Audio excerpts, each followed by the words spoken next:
300에 30에 살고 계셨는데 300만 원을 줘야지 내가 나갈 거다. 네네. 근데 우리는 이거는 전주인한테 받거나 내가 인수할 맞아요. 필요가 없다라고 했는데 우리가 인수할 돈은 아니었어요. 그 다음 날인가 세입자분한테 연락이 와서 외국인은 전입신고가 안 되다 보니 거소 확인증인가 뭐 그게 맞아요. 있으면 그게 인정이 된다고 하더라고요. 근데 그 날짜를 딱 봤더니 이거 인수해야 되더라고요.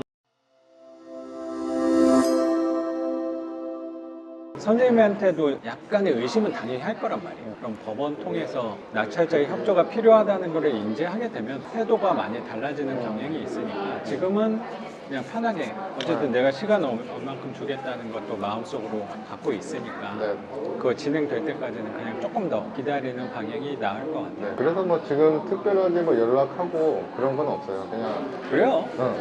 그 인도명령이 송달이 딱 세입자분한테 오면 엄청 무서워요. 또 그때 되면은 상황이 반전이 될 수도 있는 거니까 선생님 마음 먹고 있는 방향대로만 가시면 될 것 같아요. 빨리 이걸 해결해야지가 아니고 그냥 순리에 맡겨서 어차피 그 상황 되면 알아서 연락이 오는 거라고 생각이 들고 이 사람은 어차피 받을 돈도 있는 건데요. 맞아. 일부분 손해를 좀 보긴 하지만 일부분은 내 협조가 있어야지 받을 수 있으니까. 맞아요.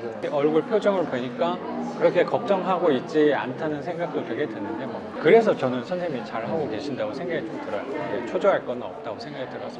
대화를 하면서 좀 불편한 게 좀 많이 있었어요. 네.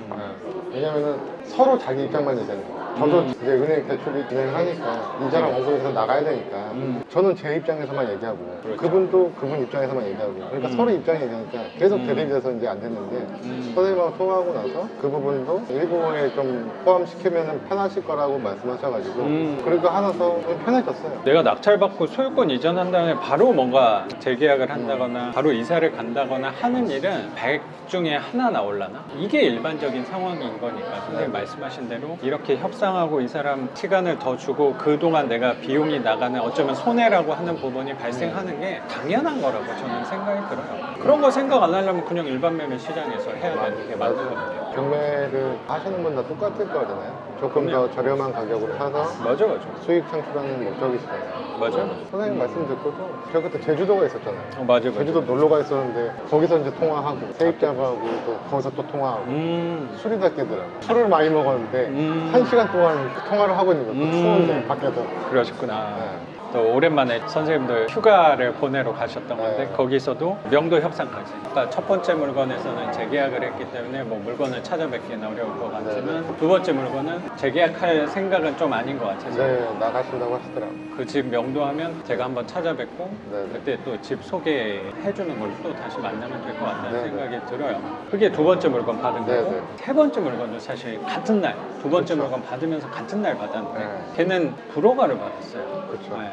그거는 어떤 상황이었어요? 두 번째, 세 번째랑 그 집이 직선 거리로 한 500m 정도밖에 안 떨어진 거리였어요. 되게 가까웠구나. 네, 두 번째 아파트 받은 집은 솔직히 기대도 안 하고 쓴 거고 첫 번째 집은 제가 집을 봤는데 거기도 아파트인데 저층 아파트 6층짜리인데 거기는 좀 마음에 들어서 거긴 좀 힘을 실어서 좀 썼었거든요. 이거는 무조건 받아야 되겠다 생각하고 물건에 좀 욕심이 네. 났고 마음에 들어서. 맞아요. 그래서 했는데 세입자랑 연락을 했는데 보증금을 줘야 나간다. 외국인이었잖아요. 맞아. 고려인. 맞아. 외국인 세입자가 거주를 하고 있었던 거고 처음에 가셨는데 연락이 없어서 강제 입행을 해야겠다라고 생각을 했는데 3주. 낙찰받고 3주 정도 뒤에 연락이 왔던 거죠. 그쵸. 근데 알고 보니까 외국인 세입자가 네, 맞아요. 계셨던 거고 근데 보증금이 300이었죠. 300에 30. 300에 30에 살고 계셨는데 300만 원을 줘야지 내가 나갈 거다. 네네. 근데 우리는 이거는 전주인한테 받거나 내가 인수할 맞아요. 필요가 없다라고 했는데 그래서 선생님이 그때 또 연락을 주셨었잖아요. 네네. 그래서 서류를 확인해 보니까 당연히 우리가 인수할 돈은 아니었어요. 그랬는데- 인수가 원래 우리 아니라고 생각을 했잖아요.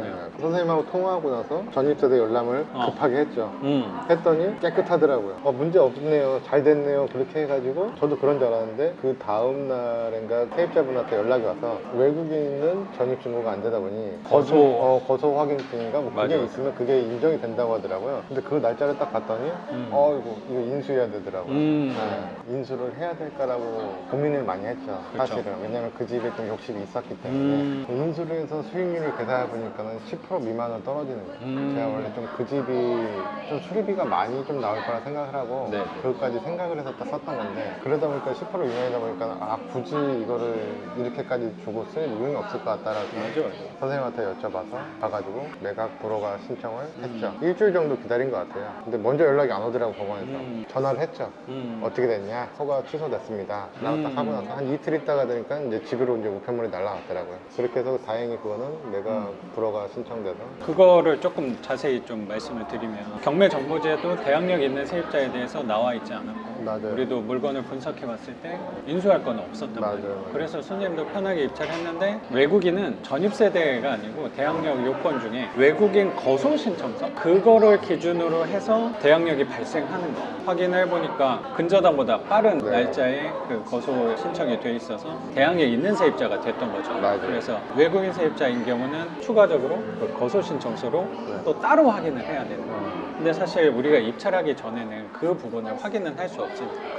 그리고 대법원 사이트에 나와 있었던 물건 명세서에도 그런 내용은 없었으니까 우리는 편하게 했는데 갑자기 300만 원을 인수하게 됐어. 맞아요. 그래서 그때 선생님은 무덤덤하다는 편이라는 생각이 좀 들어서 저 같은 경우는 되게 걱정을 했거든요. 300만 원이 추가로 비용이 더 발생하게 된다고 하면 제가 그래도 선생님 옆에서 조언을 해드리는 입장에서 마음이 사실 조금 불편하긴 했거든요. 제가 어쨌든 체크를 좀 못 해드린 부분일 수도 있으니까. 근데 다행스럽게도 물건 명세서의 역할은 낙찰자의 인수하는 사항에 대해서는 무조건 표시를 해줘야 되는 건데 거기에 기록이 나와 있었어요. 맞아요. 그걸 근거로 해서 우리 불허가 신청을 했었던 거죠. 네네. 기억이 나네요. 눈 엄청 많이 오는 날이었는데 그렇죠. 불허가 신청을 하러 다녀오시면서 서울로 올라오실 때가 네. 오후 한 뭐 3, 4시쯤 이제 올라옵니다 뭐 이렇게 말씀하셨는데 도착하니까 11시.